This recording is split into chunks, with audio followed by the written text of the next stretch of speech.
Now we move on to our discussion session. I would like to request Dr. Naeem Kadri to please take up the question that is in the question answer box.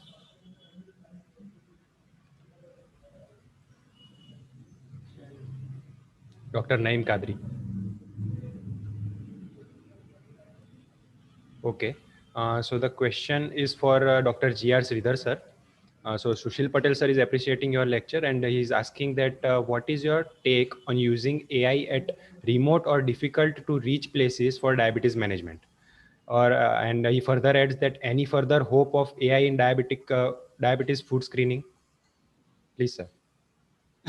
All these are very imaginative options. All of them can be done. We don't yet have much evidence for this, but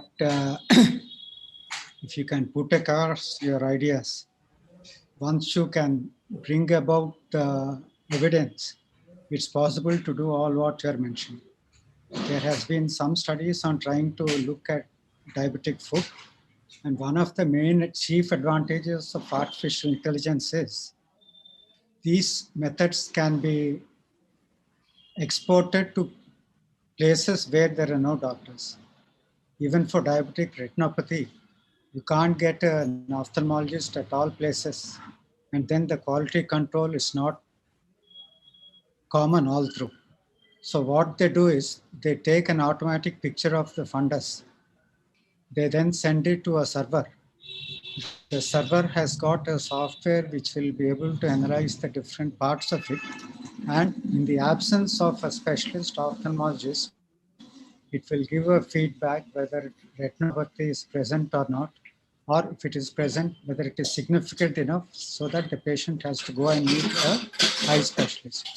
Otherwise, what happens is when 10,000 patients go to an eye specialist, 9,500 or 9,800 may not have any retinopathy.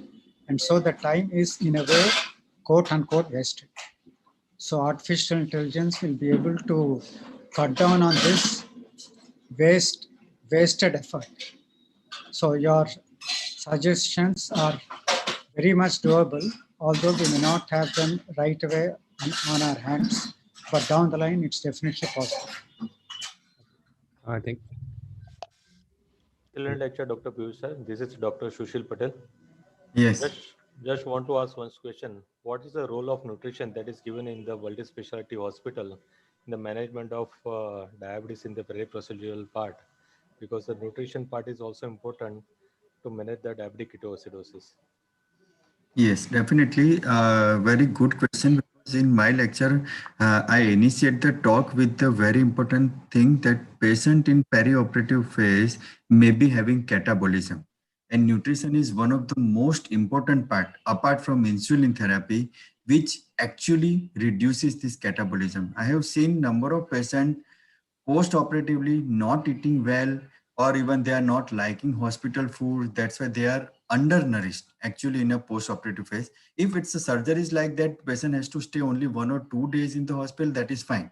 But there are multiple onco surgeries, major GI surgeries where patient need to be hospitalized for 7-10 days, maybe more than that. In such type of patient, yes, definitely nutrition support is very important. Even there are a few meal replacement formulas that is also to be added, and that is one of the important part in post-operative management in such type of patient. Thank you, sir. I would like to thank our chairpersons and all the speakers for their wonderful presentation.